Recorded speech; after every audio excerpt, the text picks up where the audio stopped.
Thank you for viewing the educational presentation regarding the law enforcement capital improvement tax that's coming up on the ballot April 2nd. This is the same presentation that we've been sharing at our public education meetings.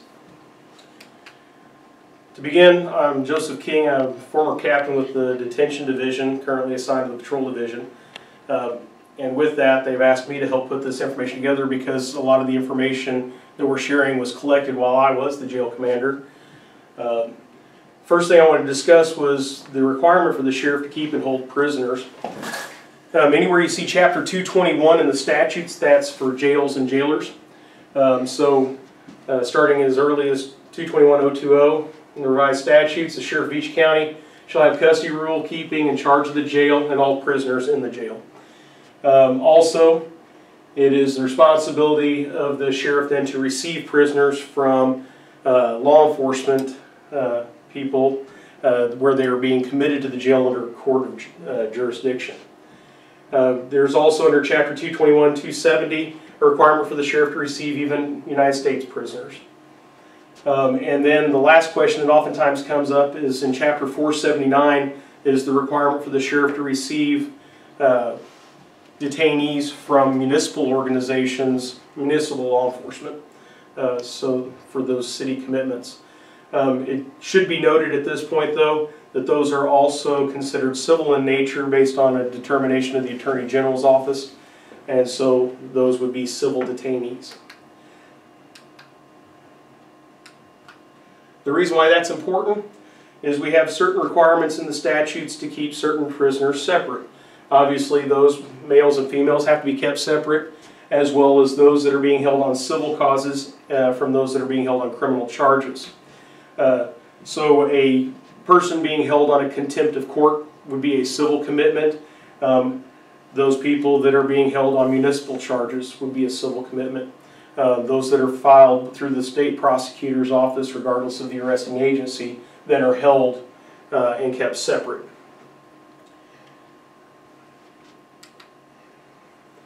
So the challenge gets more complicated for the jail and managing offenders. Basically, we maintain a classification model that then continues to separate offenders as needed. The model that we use, we do have a standardized model that's maintained at booking during the intake process. To initially get them assigned, they're supposed to be reviewed within 72 hours to make sure that they've been properly housed with a detailed criminal history and classification questionnaire completed. That model that we use, we review regularly and give you the best example of why. About 18 months ago, we went from having one day room with female offenders that we had enough that we needed to spread that into two. Well, as we increased the number of females and had to go into 2 day rooms, that means that we had one less day room to spread the male offenders around. So we had to schedule that and break that up to make sure that we could properly keep those separations. In addition to those ones that I've already mentioned, you also have a requirement to keep co-defendants separated. So that becomes a bigger challenge even then. The biggest issue we run into is the fuller the facility, usually the less places to maintain those separations. And regardless of the number and the classification of the offenders, those statutory requirements for the sheriff to keep and hold and keep those offenders safe from each other, to keep staff safe, is still a requirement. So a little bit about the current facility. It opened in August of 1998 with 154 beds, 3 of those being closed supervision cells. Unfortunately, those closed supervision cells currently are in the booking area. Creates a little bit of a challenge because that's where we keep our suicide watches, people that are under necessary medical checks every 15 minutes. The problem with that is we use booking staff, so every 15 minutes they have to stop what they're doing, move around, go over, physically check, record the check, come back and try to pick up where they left off. We do have one dormitory area. That would be a set of bunks and a day room that are conjoined. The biggest issue there is there are no cells, so obviously we have to be careful what offenders we put in there. Right now, initially that was used as a place to keep work release inmates so that they weren't bringing contraband and sharing it throughout the facility. As we've not had near as many work release inmates to make good use of those available beds, That is currently where we keep the inmate workers. We use inmate workers for laundry. We use it for maintenance, things like sweeping, mopping, and then even painting and waxing floors. And in the, I didn't say laundry, but laundry and food services where we use them. So we have 7 day rooms around the control tower. There's 138 beds, and at the time they added 1 hospital bed. We had to remove that almost immediately because hospital beds with springs and metal and things like that, for security reasons, could not be left inside the jail. We also determined that if they needed that level of care, more than likely we did not have the ability to house them safely in the facility. So as we've been looking at this issue over a number of years, this actually started with Captain Pittman under Sheriff Anderson's tenure. They completed a report that was presented to the County Commission in 2012, evaluating the future inmate housing needs.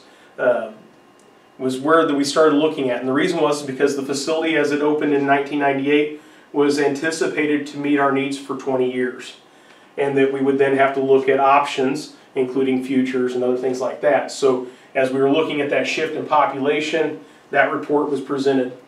Then we moved into the feasibility study, county law enforcement jail and judicial expansion, completed in 2014. I started that process as the jail commander. My staff and I prepared information, collected it, and started working with Sheriff Owen at the time. And then Platte County Jail Committee report kicked off shortly after that, where the prior commission had identified, each of the commissioners had identified 3 people to put on the committee, and they went through and evaluated needs for the judicial process, prosecutors' needs, and the sheriff's office needs.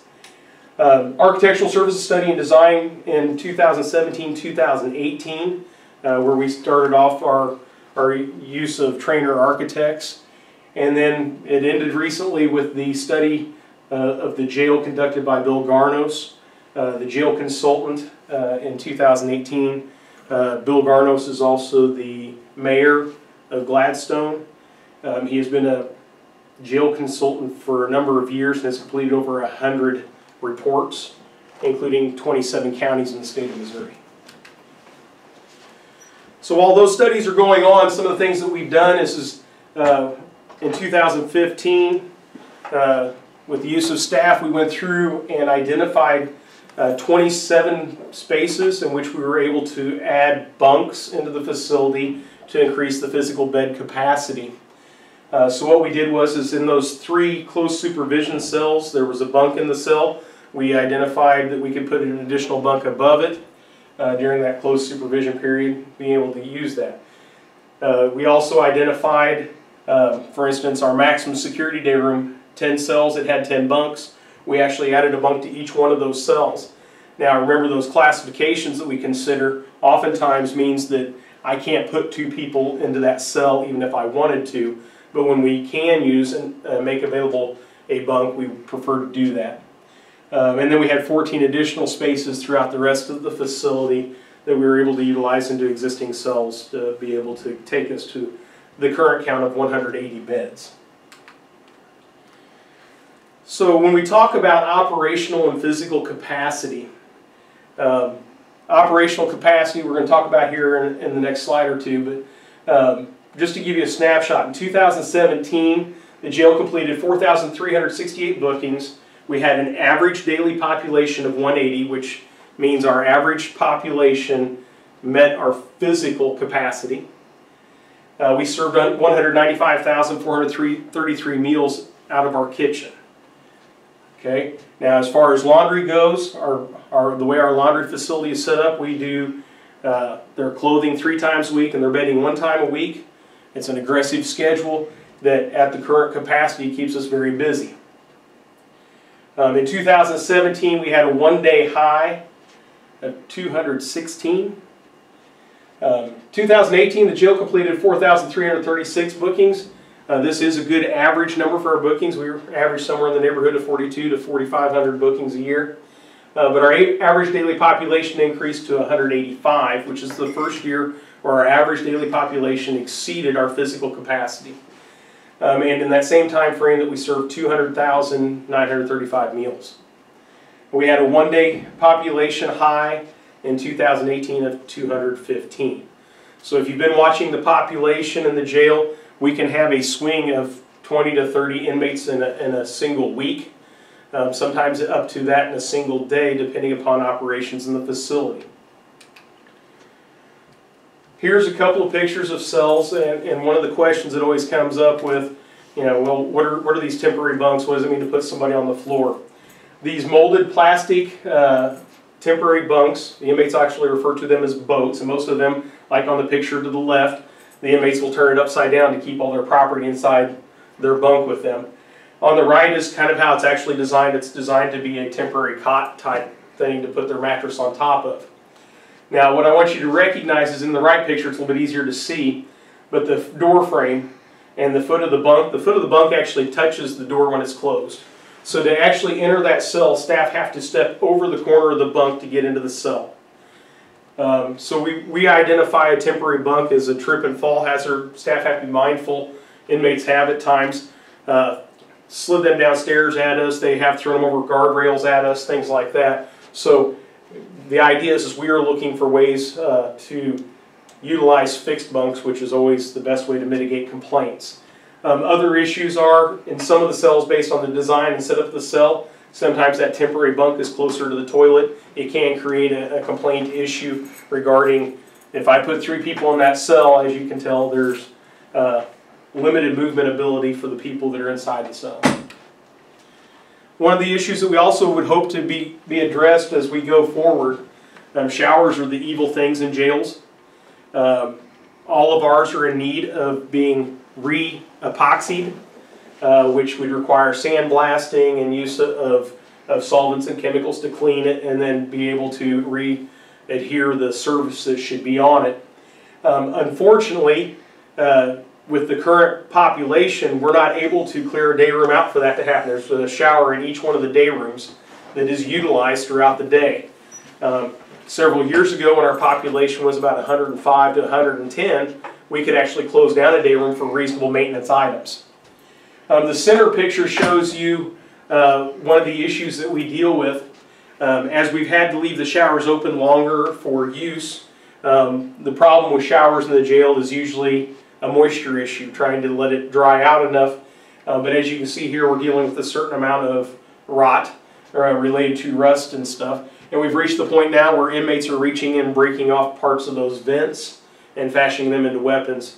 And so staff are currently, are on the lookout for things like that. We're oftentimes now finding parts of these vents as molded into some sort of weapon or tool for them to use inappropriate in the jail. The prosecutor's office. Part of what we're hoping for is addressing some of their space needs. You have 2 pictures here. In both these pictures you have 4 staff members assigned in the prosecutor's office, and oftentimes 1 to 2 interns in that same office space, so up to 6 people working there. And then you'll have where maybe they've called somebody in to meet with them regarding a case. So you've now inserted maybe another officer, and then you've got oftentimes calls that might be confidential in nature. In other words, the prosecutor's office, much like other parts of the county, has grown, and they've reached a point where they've exceeded the operational capacity of their office space. So that was one of the considerations that we've been talking to the Commission about since that initial report. So to go over the Garno study, which by the way is attached to the info page, and I'll share that at the end of the web address for that at the end. There's some things that Mr. Garnos talks about that have impact on the population of the jail. One of them is the average length of stay. And under the frequently asked questions section, we did share a snapshot one day review of the people in and how long they'd been in custody.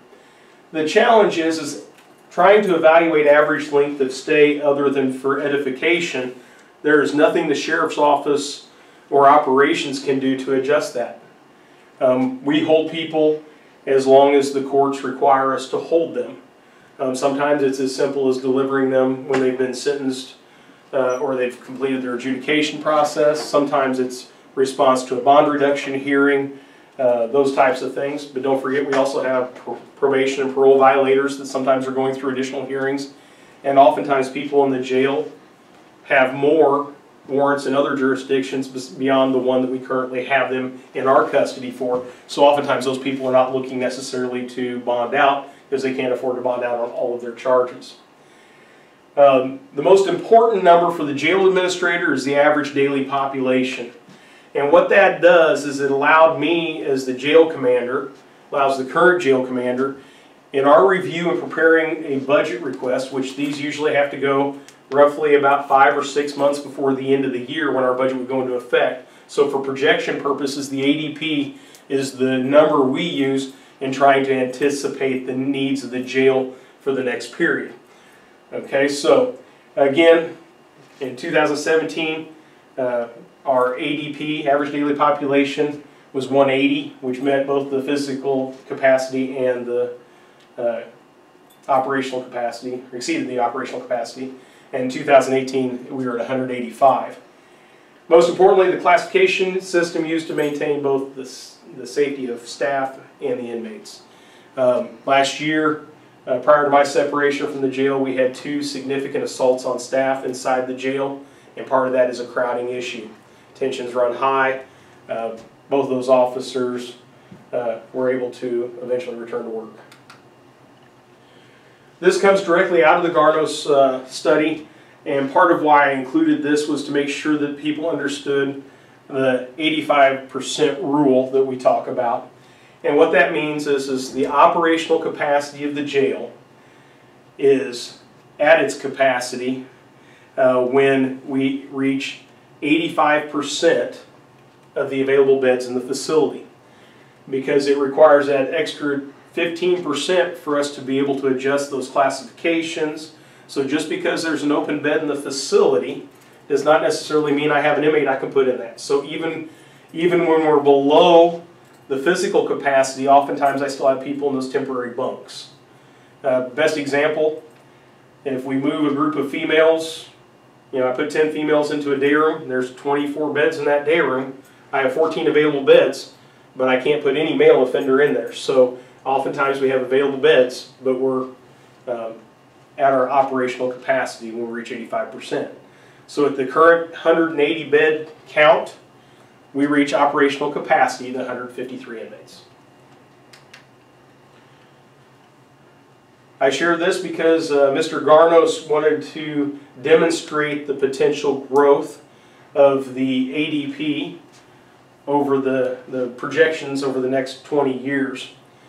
And he applies the 85% rule, so when we know the physical count, as in the baseline ADP projection in the middle, number of inmates, as you see at 20 years, it's expected that we would need 319 additional inmates. And then applying the 85% rule, the extra 15% for movement would require 376 beds.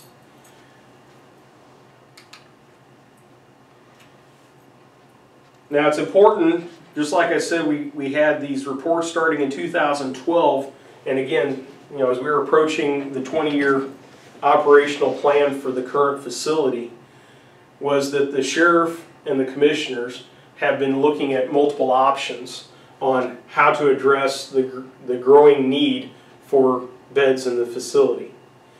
This is not an inclusive list, but it does share the ones that were most likely discussed or talked about. The first one being developing futures into usable inmate housing. First of all, futures is 1/2 of the size of the current housing unit, set up in the basement lower level of the jail. That would require us to remove what it has been utilized for over the last number of years. It is currently housing county records and supplies for multiple offices, and is, if we were to try to develop that into inmate housing, would require us to find a new way to safely store those records that are required to be retained. We also have evidence stored down there, as well as various supplies by divisions and operational needs, including things from facility management. The other thing we found with futures is that when inmates in the housing unit above it misbehave, sometimes by flooding, that we have contaminated water flowing sometimes down the walls and onto the floors, and twice in the last 3 years the county commission has had to pay to mitigate biohazards in that area. So it is not recommended for inmate housing at this time. We looked at housing inmates off-site at other institutions. There's a couple of issues with this one. One, finding other facilities that have bed space available. Two, they will charge whatever they charge, and so sometimes that cost can be exorbitant, as well as the increased security risk of moving inmates to and from court, and also creating some type of hazard by, the most dangerous thing we do is take offenders out in the community. So additional trips are not always best. And to be honest, even when we've checked, most of the facilities are wanting males with no health issue, no mental health issues, and misdemeanor charges, which, by the way, is a very small percentage of the population even in our jail. Looking at constructing a superstructure which would permit building on top of the current jail. One of the things that was not included with the current jail was piering that would have allowed us to build on top of it. And because of that, the discussion was had with the architects. Obviously, it's something that could be done, but the cost was exorbitant to even get the superstructure done before you even started looking at adding bed space. Use of modular pods in the parking lot. This was a question that came up. Greene County has done this. It has been effective for them on a temporary basis while they're currently building onto their jail. But the use of those modular pods creates a whole separate series of security and safety issues. Would require us to try to provide reasonable access to things like recreation and stuff. Would require a lot of additional hoops to get through. Building a new and separate jail in Platte City. The number one benefit we have to our current facility is physically being tied directly to the court. That is the most safe and secure path to get inmates in and out of the courthouse, and it gives us a lot of safety and control over those things. It also creates a very safe environment for staff. No contraband being moved to and from, things like that. If we were to move the jail somewhere else, then you're back to looking at housing them off-site in other institutions. You would then be trying to coordinate methods of transportation, additional staff costs related to that. Building a new jail or court complex elsewhere in Platte County. As soon as you start bifurcating services, yes, it works really well right now. We're attached to the courthouse, the prosecutor's office located also in the complex. If you move certain things out, then you have things that separate and sometimes frustrate citizens. So what would all would be included in the tax? First of all, the sheriff's office with space for necessary offices, records, evidence management, and information technology for the foreseeable future. First of all, to give you an example, in the last couple of years we had to take a training room that was being used in the sheriff's office, and we put 4 detectives in that area for them to have workspace. Recently we've had to move one of our units out of investigations into an available office over in the county administration building. So not all of our officers even are working inside the sheriff's office. Records and evidence management, just to give you an example, one of the things that have been discussed, there are certain evidence requirements in a homicide case. Property that related to that would need to be held for 75 years after the death of the offender. So oftentimes you're looking at 100 to 125 years that a single piece of evidence may need to be required to be held on to. Those are things that are just required. Renovation of the current jail to include medical housing area. Again, I told you the challenge that we have with our close supervision area. One, it's not sufficient enough for the number of people we have that would require that level of supervision. And by not having it properly placed, we're distracting and pulling staff away from those types of checks. Obviously, we would need to expand our inmate property storage. We're unique in the fact that we have the airport right in the middle of the county. Oftentimes we have things that require us to receive their property and hold it until their case is disposed of or they bond out. Long-term records, evidence storage, again, those things sometimes required by law. Some of those records being retained for forever. So we do have a couple of conceptual designs I'll share with you here in a second. Both of them offer similar options that would add initially about 200 beds to the facility. Then would give us also additional space shelled out for approximately 190 additional beds when needed. The Commission's whole effort in this was to identify a path that would reach well beyond the next 20 years. Renovation of the current Sheriff's Office for use by the Prosecutor's Office, where the Sheriff's Office has outgrown some of the office space that's down here in the Sheriff's Office. The idea is that it would provide ample space for the prosecutors to be able to handle some of those meetings and things that we were discussing earlier that in their current office setup is a challenge. The renovation of the third floor of the courthouse, which is where the prosecutor's office currently is, to add a 3,000 square foot courtroom. We have talked to the judiciary. They're anticipating possibly a need for an additional court division in the next 7 to 10 years. Things that may affect that may be changes in additional processes, so still an estimate at this point. And then repairs and necessary maintenance to the administration building, resource center, and the courthouse. Assuming that we're able to get through the expansion and renovation of the jail, the sheriff's office, and prosecutor's office, courthouse, courtroom, the idea is that if there's monies left over before the tax sunsets, that they would be able to address some of the bigger issues in the county with the available funds. In other words, that it would be used appropriately to maintain the roof structures for the admin building, for the resource center, and for the courthouse. Looking at this picture, this is conceptual design number 1. The very top of the page in the left corner is the courthouse. Attached behind that is the sheriff's office, which would be renovated for the prosecutor. You'd have the expansion in the red cell there for inmate property, the medical segregation area. To the back, next to that, is where the current jail is sitting. This would put us then expanding into the parking lot behind the administration building, the corner of 3rd and Vine. And again, you'd be looking at an initial addition of about 200 beds and the plan to be able to shell out an additional 190 for future use, with the sheriff's office on the 3rd Street side, facing the 3rd Street side of the building. Conceptual design number 2 would, assuming that we could work out an agreement with the city of Platte City, would move us into the park across the street from the sheriff's office and jail, across 4th Street.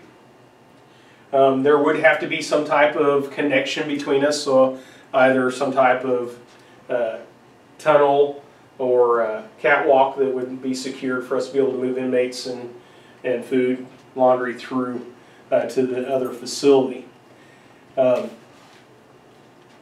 The idea between these, according to Trainer Architects, is both of them conceptually cost about the same money. This one here doesn't have to add as many floors. If we go into the parking lot on the other side, would add additional floors to it. So the cost is essentially the same for the benefit.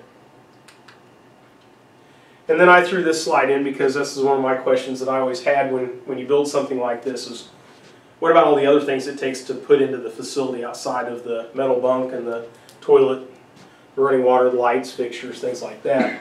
You know, where does this come from? And so we had a conference call with Trainer Architects and confirmed that these things and several other things that would come into this list fit into the soft costs of the facility. So your additional clothes washers and dryers for an expanded laundry area, additional meal carts, baking racks, new laundry carts, new commissary carts, new 2-sided steam table, additional warming cabinets, a conversion for one of our flat top grills, 80 new day room tables, 315 new day room chairs, 2 floor buffers, information technology equipment. Obviously in the new facility we'd have to add another switch closet and be able to provide all the computer and infrastructure that would be needed to maintain use of the facility. Additional cameras for the security, monitoring, and investigation purposes, 200 door controls and intercom controls, upgrade of the door control panels that we currently use to make sure that the systems operate in conjunction with each other, upgrade to the fire alarm panels. That fire alarm and suppression system is very important to us, and basically integration of the air handling system so that the facility is regulated properly. Those are all things that are included in the estimation of costs. For additional information, we encourage people to visit info.plattejail.com. You'll find a section that has the frequently asked questions, this presentation, and as well as the report from Bill Garnos and the presentation he did for the County Commission. Thank you.